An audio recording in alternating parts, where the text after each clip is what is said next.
अस्सलाम वालेकुम, मैं हूं असलम हैदर। इंतहाई अफसोसनाक सूरत हाल सिंध में पैदा हो चुकी है और इंतहाई अहम ब्रेकिंग न्यूज़ में आपसे शेयर कर रहा हूं कि वकलाओं के जो धरना जारी था बबरलो में, नामालूम अफराद ने उनके ऊपर हमला किया, शदीद फायरिंग की। वकला जब सारा दिन पुरअमन एहतजाज करके आइन और कानून उनको हक देता है कि वो नाइंसाफ़ियों के ख़िलाफ़ एहतजाज करें, क्योंकि वकला आम आदमी तो सिंध के करते हैं, कॉम्परस कारकुन करते हैं, सिर्फ वकला तो आइन और कानून के पासदार है। वो आइन के तहत पुरअमन एहतजाज कर रहे थे। पूरा दिन एहतजाज करके जब वो सो रहे थे रात को, तो सुबह सवेरे उन पर फायरिंग की गई है, हमला किया गया है। बताया जाता है कि नामालूम है, मगर वकला पूरी सिंध एकदम से, अब इतने लोग तेज़ हो गए हैं कि एकदम से जान जाते हैं कि ये नामालूम नहीं, ये मालूम है।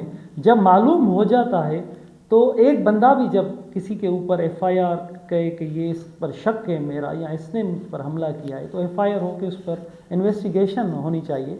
मगर पूरी सिंध वकला जहाँ एहतजाज कर रहे हैं, सिविल सोसाइटी पूरी सिंध कह रही है कि ये नामालूम नहीं, ये मालूम है। सबको मालूम है कि ये कौन है। इस वजह से नारे लग रहे हैं, धरने में बहुत बड़ी एहतजाज और नारे, ये सबको ये मालूम है, ये नामालूम नहीं, ये सबको मालूम है कि ये कौन है।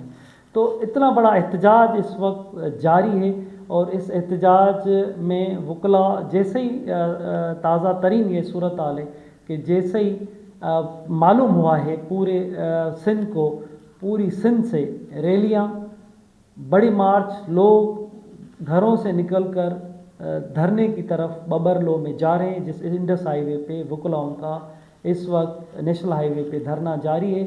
और धरने में बड़ी तादाद में वकला इस वक्त जमा हो चुके हैं, सख्त नारेबाजी वहाँ कर रहे हैं, हुकूमत से मुतालबा कर रहे हैं कि जिन्होंने हमला किया है, फायरिंग की है, उन को गिरफ़्तार किया जाए। आज वकलाओं की तरफ से इस हमले के बाद उन्होंने कोर कमेटी का, वैसे ही इस हमले के बाद तो, लेकिन उनका पहले से ही ऐलान था कि 72 घंटे का वकलाओं का एक प्लान रहा है कि पहले उन्होंने 72 घंटे का अल्टीमेटम दिया था। जब पुरअमन रैलियाँ, एहतजाज, मुजाहरे हो रहे थे, तो हुकूमत को 72 घंटे का कराची बार एसोसिएशन ने अल्टीमेटम दिया था और 72 घंटे से पहले आमिर नवाज़ वड़ाइच पर हमला भी हो गया था। तो आमिर नवाज़ वड़ाइच पर हमला करके ये इल्ज़ाम लगाया गया था कि किसी लड़की के भाई ने किया है, लेकिन आमिर नवाज़ ने कहा था कि किसी लड़की के भाई ने नहीं किया, लेकिन ये केनालों के भाइयों ने उसके ऊपर हमला किया है। 72 घंटे पूरे हुए तो वकलाओं ने अपने अल्टीमेटम के तहत धरना लगाया और वो धरना सब हम देख रहे हैं कि पूरी सिंध उसकी हिमायत में, पूरी सिंध में एहतजाज, धरने, इंडस हाईवे, नेशनल हाईवे, सब के सब इस वक्त बंद हो चुके हैं। और उसके बाद फिर वकलाओं ने कहा था कि हम 72 घंटे का फिर उन्होंने अल्टीमेटम दिया, जो 72 घंटे मंडे को, कल पीर को मुकम्मल होने हैं। इस वजह से आज कोर कमेटी का इजलास वकलाओं ने बुलाया है और उसमें फ़ैसला किया जाएगा। मुख्तलिफ ऑप्शंस पे एहतजाज के तौर तरीके पे गौर किया जा रहा है। उसमें रेलवे ट्रैक बंद करने का कहा जा रहा है कि रेलवे ट्रैक भी हम बंद कर सकते हैं। पूरे सिंध, पूरे मुल्क में हम कोर्ट्स का बाइकाट करवा सकते हैं। या इसके अलावा तीसरा ऑप्शन ये भी है वकलाओं के पास कि वो चोलिस्तान जाकर केनाल, जहाँ काम चल रहा है, जहाँ काम हो रहा है, केनाल बन रहे, वहाँ जा मार्च कर वहाँ पर धरना देकर बैठ जाएं। एक बड़ी तहरीक सिंध में शुरू हो चुकी है और उस तहरीक को आइन और कानून के तहत उस पर निपटा नहीं जा रहा, उनसे बात नहीं की जा रही, उस प्रॉब्लम को ढूंढने की कोशिश नहीं की जा रही। जैसे केपी में, बलूचिस्तान में उसकी प्रॉब्लम का बुनियाद क्या है, उसको हल क्या उसका निकाला जाए, वो उसका हल निकालने की कोशिश नहीं हो रही। और उसके बरक्स वकलाओं पर हमले शुरू हो चुके हैं, फायरिंग हो रही है। अब ये जो इतना लोग इसको तो मज़ाहिया अंदाज में अब ले रहे हैं कि भाई ये तो नामालूम कहाँ है, ये तो मालूम है। और फ़र्क इतना आया है आज कि पहले ब्लैक कलर की गाड़ियाँ हम पर वीगो हमले करते थे, अब इसमें एक इजाफा हुआ है कि फार्चूनर सफ़ेद कलर की भी इसमें शामिल थी। एक पहले नंबर पे जो गाड़ी थी वो प्राडो ब्लैक कलर की थी, बीच में फार्चूनर थी, उसके बाद वीगो थी। वकला सो रहे थे और उस पर हमला करके, बुज़दिलाना हमला, जब वो सो रहे थे, अब जागते होते। इसके बाद पहले इससे पहले एक दिन पहले वकलाओं ने ये भी कहा था कि रात को देर से 3-4 बजे 1-2 बंदे वीडियो भर रहे थे उनकी रिकॉर्ड कर रहे थे तो सब ने कहा उनको कि भाई ये 4 बजे आप जब हम सो रहे हैं तो आप क्या रिकॉर्डिंग कर रहे हो, तो फिर वो वहाँ से भाग। तो वकलाओं का कहना है शायद वो ये रिकॉर्डिंग करके वो लोगों की जो अंदाज देख रहे थे कि कितने लोग रात को बचते हैं और कितने सोए होते हैं, कितने जागते हैं, उसके बाद ये हमला किया गया है। तो वकला कह रहे हैं कि ये जो बुज़दिलाना हमला हुआ है, अगर वकला जागते होते तो लाजमी है वो उस दिन को ये हमला होता तो वकला उस पर पुरअमन वो उस पर मज़ाहमत भी करते, पथराव भी करते और उनको गिरफ़्तार करने की, उनको पकड़ने की कोशिश भी करते।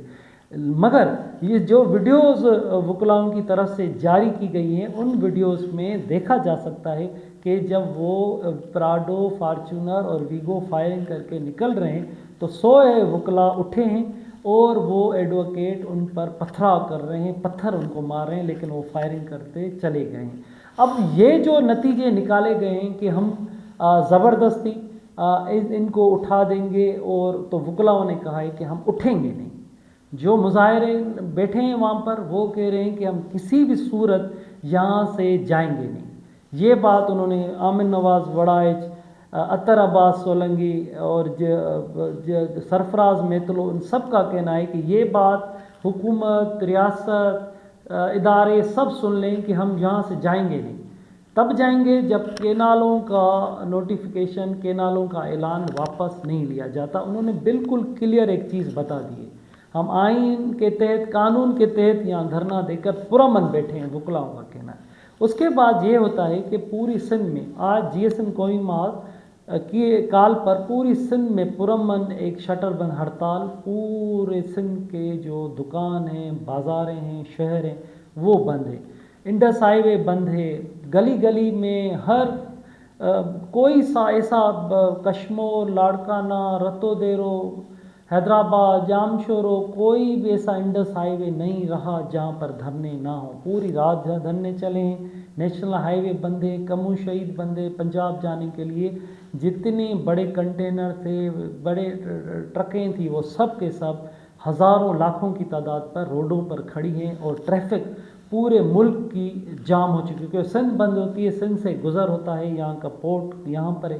पोर्ट से जैसे ही इंपोर्ट एक्सपोर्ट पूरा जो कारोबार वो डिस्टर्ब हो चुका है और ट्रकें और टैंकर वगैरह सब रोडों पर। तो ये भी कहना है पंजाब के ट्रांसपोर्टरों का कि भाई पंजाब में से पेट्रोल और डीजल की बड़ी किल्लत हो जाएगी। तो उसके बावजूद भी जब पुरअमन एहतजाज चल रहा है, केनालों के इशू पर टेक्निकल बुनियादों पे भी कहा गया कि भाई ये गलत फैसला है, सियासी तौर पर तकरारी है, सियासी तौर पर कोई भी इस पर इतने बात यहाँ तक आ गई कि जब सिंध हुकूमत कह रही थी कि केनाल नहीं बन रहे, लोगों ने नहीं सुना कोई भी दलाइल। सिंध हुकूमत ने भी आखिर में मान लिया कि ये केनाल बन रहे हैं और ये जायज़ हक है लोगों का एहतजाज करने का। तो लोग पुरअमन एहतजाज कर रहे हैं, पूरी सिंध के रोड बंद हैं और सुबह सवेरे वकलाओं को ऊपर फायरिंग की गई है, शदीद फायरिंग। ताज़ा तरीन ये सिंध की सूरत हाल है, हम कह सकते हैं अभी कि पूरी सिंध बंद है, पूरी सिंध के रोड बंद है। उसके बावजूद भी वफाकी हुकूमत की जानिब से आइन और कानून को सामने रखते हुए पुरअमन एहतजाज करने वाले लोगों से कोई भी बातचीत नहीं की जा रही। उनको लोगों का कहना है जो भी एहतजाज पूरी सिंध में हो रहे हैं, आमिर नवाज़ जो बबरलो में वकला बैठे हैं, उनका मुतालबा है कि भाई आप वापस ले लें, गैर कानूनी काम है, आपने गलत काम किया है। टेक्निकल माहिरीन बोल रहे हैं, वाटर एक्सपर्ट्स कह रहे हैं, इरिगेशन एक्सपर्ट्स कह रहे हैं कि ये गलत है। उसके बावजूद भी इस पर ज़िद, और इसका हल क्या निकाला गया है। आज जब वकलाओं के हाथों में वो जो गोलियां चलाकर वो भाग गए थे, तो उन्होंने वो खोल वहाँ से उठाकर वो वकला हाथों में दिखा रहे हैं, तो उसमें 4 खोल उनके पास एक वकला के हाथ में है। तो ये दिखा रहे हैं कि भाई ये हशर है कि आप क्या कौन से फैसले कर रहे हैं कि पहले एक तो सुबह 5वां तो चला गया, अब 4 बचे, अब तीन सूबों में इतनी आप नफ़रत पैदा कर रहे हैं, इतनी आप उनके साथ उनका रवैया आपके साथ, फ़कत एक सूबे को मजबूत करने के लिए, फ़कत पंजाब को आप 3 सूबों को दाव पे लगा, उनसे आप इतना प्रेशर और उनसे नाइंसाफ़ियाँ कर रहे हैं। तो इस वक्त ये सूरत हाल है कि पूरी सिंध सरापा एहतजाज है, धरने हैं, और वकलाओं पर जब फायरिंग की गई उसके लिए कोर कमेटी का इजलास बुलाया गया, उसमें फैसले होने हैं। और पूरी सिंध से लोग कारों में, बसों में, ट्रकों में उस तरफ जाने की कोशिश कर रहे हैं। रोड बंद हैं, लोग जाने की कोशिश कर रहे हैं कि हम वकलाओं के पास जाएं। और ये इसके अलावा तो बहुत सारी साइड स्टोरीज़ हैं। हज़ारों लोग, कोई वहाँ पर रोटियाँ पहुंचा रहा है, कोई पानी पहुंचा रहा है, कोई बोतलें पहुंचा रहा है, कोई वहाँ पर चावल पहुंचा रहा है। और पूरा जो वकला खुद कह रहे हैं कि हम जब कराची से निकले थे सोच रहे थे कि अल्लाह ज़रूर हमारी मदद करेगा, तो ये बजट का मामला तो लेके यहाँ पर पूरे सिंध के हमें इस्तकबाल भी किया गया लाखों लोगों ने। और खाना पीना सब हमें वकलाओं को लोग अपने मोहब्बत से दे रहे हैं, क्योंकि ये जो इशू है ये इशू फ़कत वकलाओं का नहीं है, ये वकील, तहरीक, एडवोकेट के काम नहीं है। उन्होंने लीड इसको ज़रूर किया है, क्योंकि कोई भी इस तरीके का जो अमल था वो करने के लिए अभी कोई इस पर नहीं आया था।